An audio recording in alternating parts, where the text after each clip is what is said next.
28শে December শনিবার কলকাতা নিমতলা কাঠগোলা অঞ্চলে অনুষ্ঠিত হলো স্বেচ্ছায় রক্তদান শিবির। 28শে ডিসেম্বর ও 29শে ডিসেম্বর দুদিনব্যাপী চলবে এই বিশেষ অনুষ্ঠান, যার মধ্যে থাকছে সারা বাংলা বসে আঁকো প্রতিযোগিতা, সঙ্গে থাকছে মহিলা ও শিশুদের ক্রীড়া প্রতিযোগিতা।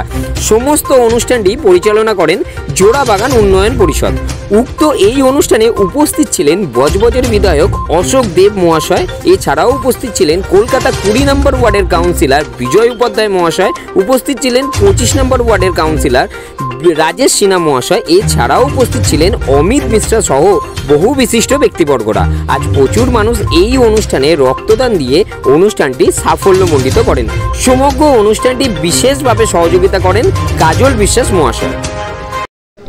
আমি এখানে আছি এবং সমিতির সদস্যরা আছে, তারা প্রতি বছর ঠিক এই সব রক্ত শিবির আয়োজন করেন এবং আমি জিজ্ঞাসা করে রক্ত কাদের দেওয়া হবে, তারা বলে রক্তের যেমন জাত নেই, দেওয়ার ক্ষেত্রে আমাদের জাত নেই, যাদের প্রয়োজন তার রক্ত দেব।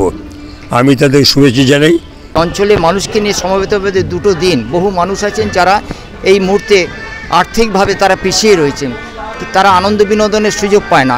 তাদের নিয়ে আমরা যেমন সকালে রক্তদানের কর্মসূচি রয়েছে, বিকেলে রয়েছে সেই সব বাড়ির ছোট ছোট ছেলে মেয়েদের নিয়ে, বাড়ির বৌমাদের নিয়ে, বাড়ির দিদি বোনেদের নিয়ে একটা স্পোর্টসের ব্যবস্থা করা আছে, নানা রকম ক্রীড়া প্রতিযোগিতা।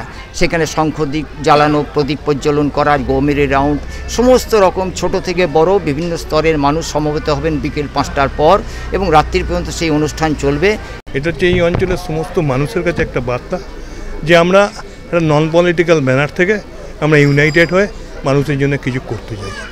কিন্তু আজকে এত সহজভাবে যেটা আমরা করতে পারছি, সেই সময় যখন এই উন্নয়ন পরিষদ প্রস্তুত তৈরি হয়েছিল সেদিন কিন্তু এই এত সহজ ছিল না।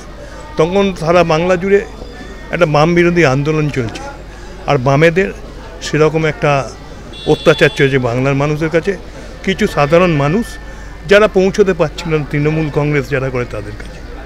আমাদের যদিও এটা নন পলিটিক্যাল ব্যানার, কিন্তু আমাদের আইকন কিন্তু সেই মমতা ব্যানার্জি, আমাদের লড়াইয়ের উৎসও কিন্তু সেই মমতা ব্যানার্জি। মমতা ব্যানার্জির আন্দোলন থেকেই আমরা অনুপ্রেরণা পেয়ে আমাদের ঘর বাড়ি ছেড়ে বেরিয়ে এসেছিলাম এটা বাম বিরোধী আন্দোলন। সেই বাম বিরোধী আন্দোলনের জন্যই আমরা এই মঞ্চটা তৈরি করেছিলাম। আজ 18 বছর দিকে এই প্রোগ্রামগুলো এখানে কাজল বিশ্বাস নেতৃত্বে চলছে, আগামী বছরও চলবে। আমি কাজল বিশ্বাসকে অনেক অনেক ধন্যবাদ দিতে চাই। এটা একটা সংগঠনের প্রোগ্রাম, সামাজিক সেবা উনি করেন, কিন্তু উনি শীর্ষ আছেন তৃণমূল কংগ্রেসের মমতা ব্যানার্জি। মমতা ব্যানার্জি বারবার বলেন কি মানুষের সেবা মাধ্যমে তৃণমূল কংগ্রেস করতে হবে, ওটা প্রমাণিত করেন বারবার কাজল বিশ্বাস কি আমি মমতা ব্যানার্জি সৈনিক। কাজলকে আমি এই জন্যে অজস্র ধন্যবাদ জানাই। আজকাল দেখা যায় যে একটা কোনো প্রোগ্রাম যে কোনো মানুষ একবার করে, দুবার করে, ভুলে যায়, ছেড়ে দেয়। তার মধ্যে নিশ্চয়ই তার কোনো স্বার্থ থাকে, কিন্তু এখানে নিঃস্বার্থভাবে কাজল যবে জোড়াবাগান উন্নয়ন পরিষদ তৈরি হয়, তৈরি করার 3 জন কাণ্ডারি, একটা নেই আমাদের মধ্যে, বাজপেয়ী, গৌতম বাজপেয়ী নেই, কাজল বিশ্বাস আছে, আমিই ছিলাম, স্বপন বর্মন ছিল।